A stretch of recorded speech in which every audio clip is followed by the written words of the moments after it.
Let's also do both the things.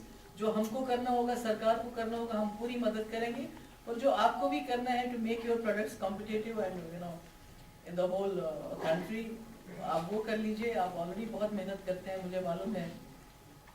Businessman जो है वो दिन को कुआं खोदता है तो शाम को वो पानी पीता है, ऐसा नहीं है कि कोई उनके पास होता है। बहुत मेहनत करते हैं आप लोग, बहुत ईमानदारी का काम करते हैं आप लोग, और एम्प्लॉयमेंट जनरेट करते हैं, which is something which is the need of the our.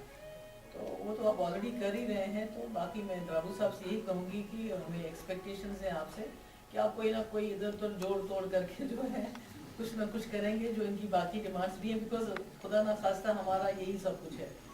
अगर हमारी इंडस्ट्री है जितनी थोड़ी बहुत बची है बाहर के, तो आपने खुद ही कहा वो आते हैं जाते हैं, कभी कभी गाड़ी घुमा के वापस चले जाते हैं सब्सिडी लेके। जस्ट काम अपना ट्रक लेके आते हैं और घुमा के चले जाते हैं। But these are the people जिनको यहाँ करना है, यहाँ रहना है, जीना है। तो इनके लिए जो भी कुछ आपको करना पड़े, you will have to do, will have to find out some way so that they are able to survive and survive with dignity। तो आप सबका बहुत बहुत शुक्रिया, और आपने जिस तरह से हमें यहाँ